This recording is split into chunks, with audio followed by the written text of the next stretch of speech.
என்ன தஸ்லீமான்னு ஒருத்தி இருந்தா. இந்த மாதிரி தேடிக்கிட்டே இருப்பானுவோம். எப்பனாச்சும் ஒருத்தர் மாட்டினான்னு வைங்க முஸ்லீம்ல, அவனை என்னமோ உலகமாக அறிவாளி மாதிரி காட்டிடுவாங்க. இவங்கள நாரா கிழிக்கிறாங்க. அவ்வளவு உண்மையா இருக்கும். அவங்கள சேர்ந்தவங்க ஆய துறக்க மாட்டாங்க, அவங்கள போய் பேச மாட்டாங்க, அவங்களுக்கு விருது கொடுக்க மாட்டாங்க, அவங்களுக்கு எந்த மாதிரி அந்தஸ்தும் கொடுக்க மாட்டாங்க. அதே மாதிரி என்ன பண்றான் அந்த தஸ்லீமான்னு ஒரு பொம்பளை, அவ என்ன செய்யறா, அவளே சொல்றா, அதுல என்ன சொல்றா, நீ யாரோட வேணாலும் போய் சேர்ந்துக்க, கற்பப்பை சுதந்திரம் வேணுங்கிறான். கற்பப்பைக்கு சுதந்திரம் வேணுமா அப்படின்னா என்ன அர்த்தம்? யாருக்கு பிள்ளை பெறங்கிற சுதந்திரம் நாங்க தான் முடிவு எடுப்போம். ஒரு பிள்ளை இவன்ட்ட பெறும், ஒரு பிள்ளை அவன்ட்ட பெறும், நீ யார் கேட்கறது? இந்த சுதந்திரம் பெண்களுக்கு வேணும்னு எழுதுறான் ஒரு பொம்பளை. இது புரட்சியா? இது வரவேற்கத்தக்கதா? முஸ்லீம் விட்டுதல் எந்த இந்துவா இதை ஒத்துக்குருவானா?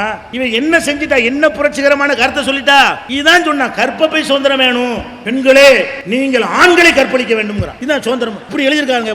ஒரு அறிவாளி செய்வான முதல் முடியுமா? கற்பழிக்குதல் என்பது பெண்களுக்கு சாத்தியமாகுமா? ஒரு ஆண் விரும்பாவிட்டால் ஒரு பெண்ணால் ஏதாவது செய்ய எந்த ஒரு அறிவும் இல்லாம, ஒரு லாஜிக்கும் இல்ல, வார்த்தையும் தெரியவில்லை, உலகத்தில் நடக்கவும் முடியாது. அப்ப இது எப்படி ஒரு கிறுக்கச்சி பைத்தியக்காரின்னு சொல்ல வேண்டிய ஒருத்திய இஸ்லாத்துல இருந்து கொண்டு இதெல்லாம் சொல்லுறான். நம்ம கலாச்சாரத்துக்கு ஒத்து வர்றா?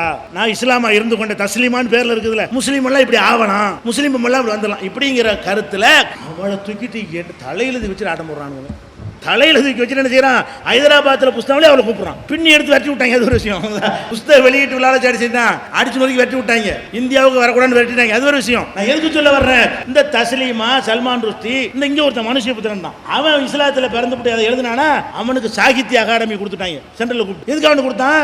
முஸ்லீமா இருந்துகிட்டு இஸ்லாத், அதான் அளவுகள், முஸ்லீமா இருந்துகிட்டு நீங்க எழுத்தாளர்னு சொல்லிட்டு இஸ்லாத்தை திட்டி ஏதாவது எழுதுன்னு வைங்க, அவங்களுக்கு கிடைக்கக்கூடிய பில்டப்பும் ஊருக்கும். ஒருத்தர் ரசூல் ஒருத்தர் தான், நான் ஒரு இல்லை, அவன் என்ன பெண் நபி ஏன் இல்லை, ஆம்பளைக்கு மட்டுமா நபி எழுதினானா? உடனே பயங்க அழகான கேள்வி கேட்டு விட்டார், பெரிய தத்துவம் சொல்லிவிட்டார்னு இந்த அறிவுஜீவிங்கிறம மும்பூட்டு பயிலும் தூக்கி பாராட்டினாங்க. அவனுக்கு விழா, இலக்கிய விழா, அந்த விழாவில் அவனை கொண்டு வர்றதும், எப்படிப்பட்ட ஆள் தெரியுமா, உள்ளுக்குள்ள இருந்து போராடுகிறார். என்னடா போராடி போட்டாங்க? பொம்பளை நபி ஏன் இல்லைன்னா வந்து கேளு, விலகன்னு சொல்றோம். ஏற்கனவே வாதம் பண்ணவா இது இஸ்லாத்துல கேள்வி கேட்டாராம். இஸ்லாமா இருந்துட்டு கேள்வி கேட்ட, இப்படி இஸ்லாமா இருந்துட்டு கிறுக்குத்தனமா ஏதாவது ஒன்று பேசியிருப்பான். அது ஒரு அறிவுபூர்வமா இருக்காது, பெரிய லாஜிக்கும் இருக்காது, அது பெரிய சித்தாந்தமாவும் இருக்காது. கேட்டுட்டான்ல அது போதும்.